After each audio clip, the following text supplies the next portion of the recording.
Birds flock, fish school, people tribe.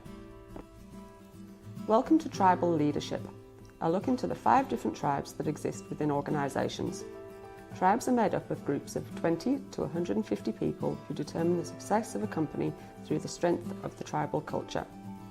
A thriving corporate culture can reach stage 5, where an effective tribal leader makes people feel that life is great.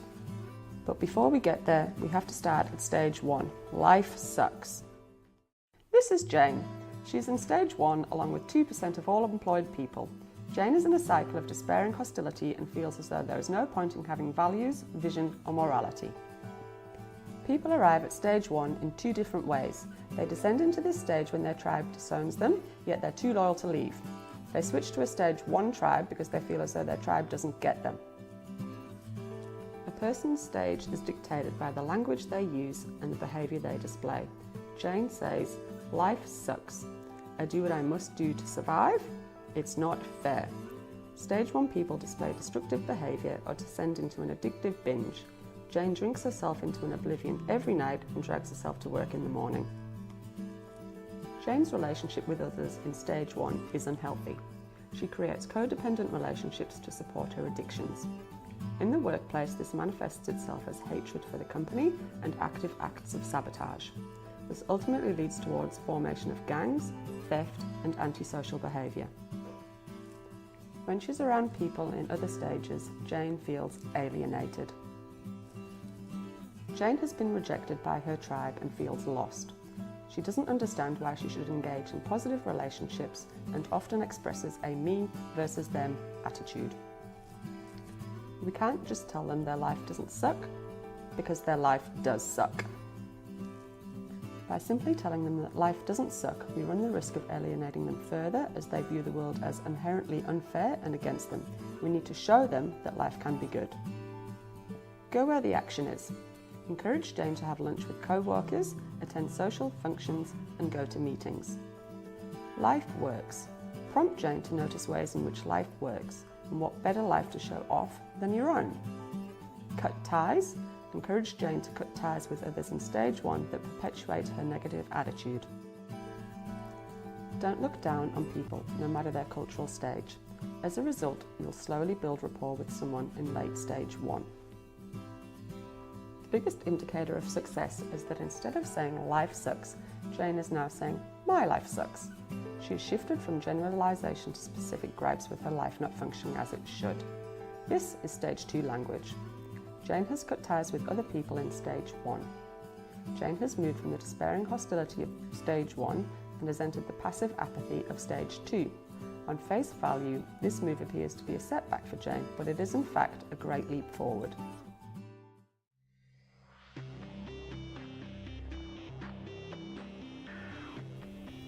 This is Jane, and her life sucks. Jane is struggling to balance home life and her relationships. She is disconnected and disengaged from others at work. Jane hates her boss and believes management is screwing her over.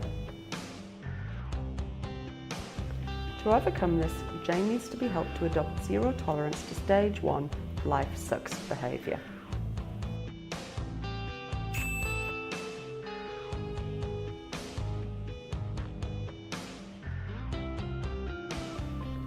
Jane should be encouraged to establish a friendship with a like-minded person. Jane continues to avoid accountability, tends to push back, and has a cynical attitude.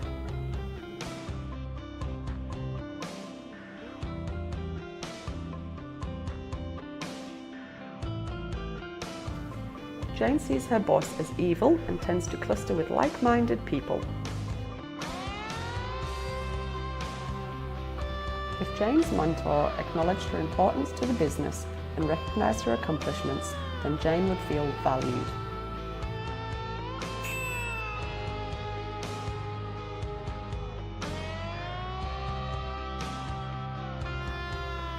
Jane starts to realise, despite her challenges, there may be hope. Jane feels her boss is limiting her potential and holding her back.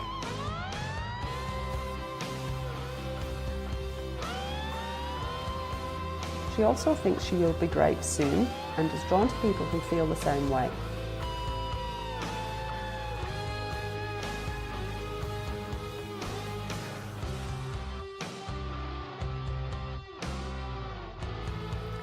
Jane would benefit from working one-on-one and being assigned achievable tasks.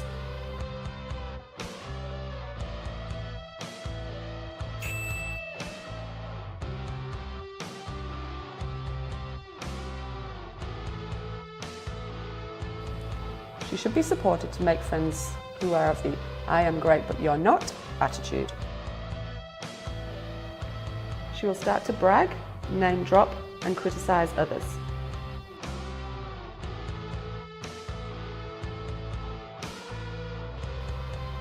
Jane now feels confident and is exhibiting a lone warrior spirit. People in stage 3 believe that they are great, but others are not.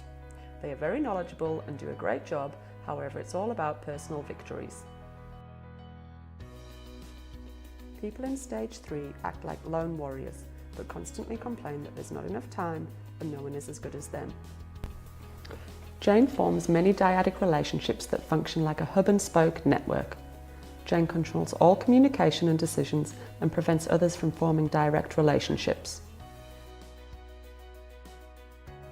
Jane only focuses on personal values and uses authoritative military or mafia terms.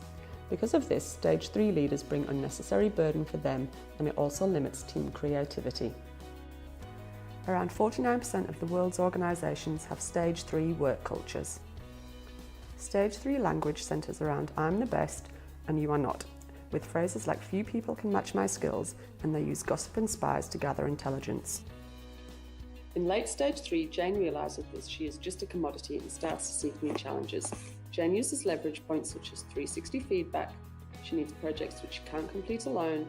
She should be encouraged to form triads with shared values. She realises the moment leadership becomes cookie cutter, it is not leadership, it is management. Jane substitutes I language for we. Jane will actively form triads that will expand her network from dozens to hundreds. Jane will work less and yet achieve more. Results for which Jane is accountable will increase by 30%. Jane realises true success only happens when others win. True power comes from serving what the tribe really values. Jane's epiphany ends when she realises I am because we are. Before entering to stage 4, every stage 3 leader has an epiphany at some point. It transforms their language and behaviours through several realisations. Jane has not created the impact she thought she had.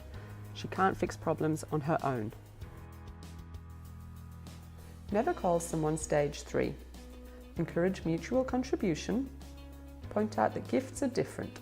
When Jane begins to see other people's insightful nature and unique personality, she realises other people's worth. Learn to communicate with transparency.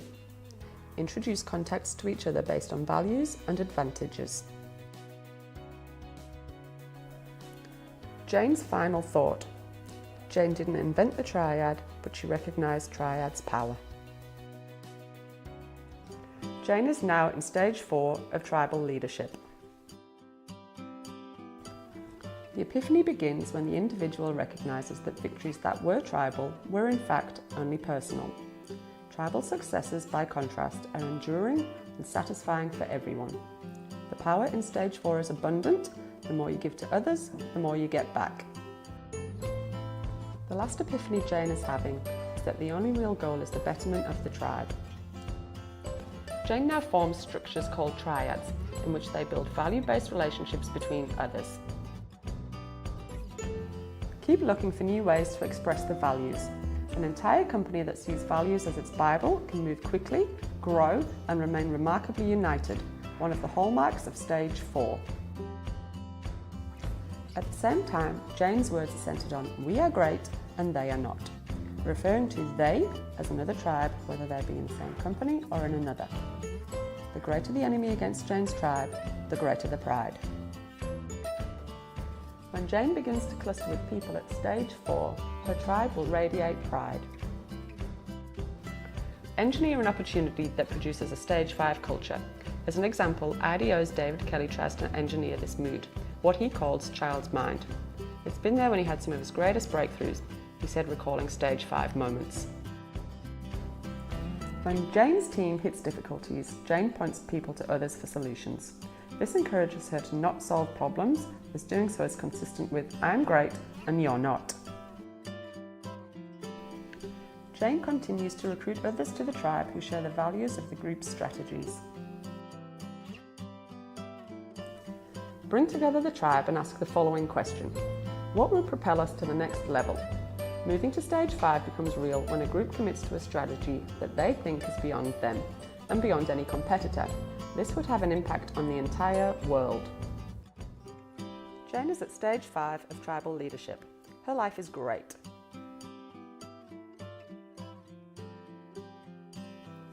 For Jane to move from Stage 4 to Stage 5 of tribal leadership, leverage points include asking the questions: what will make history? What will be a game changer? And how can we go further than anyone has ever gone?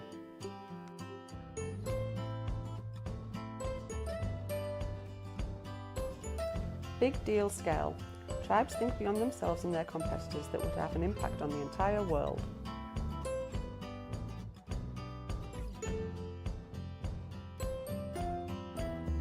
Congratulations, Jane, on reaching Stage 5 of tribal leadership. Enjoy the innocent wonderment, Jane. Jane is successful because she is passionate. She shows gratitude, she is driven, and she inspires others.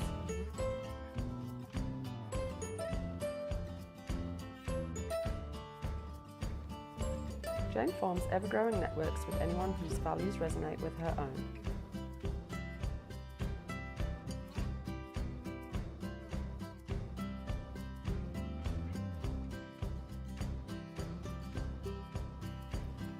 Due to Jane's enthusiasm and passion for a noble cause, she effortlessly mobilises her tribe, and they in turn connect with other tribes in a triadic way.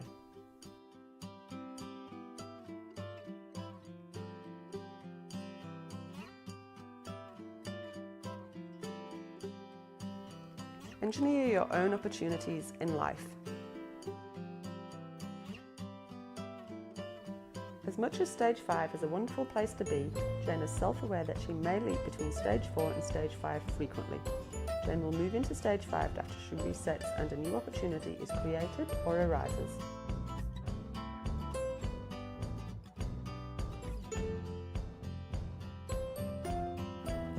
Some successes in Stage 5 of tribal leadership include making a positive difference and doing some good, and collaborating with other driven tribes to expand their impact on the world.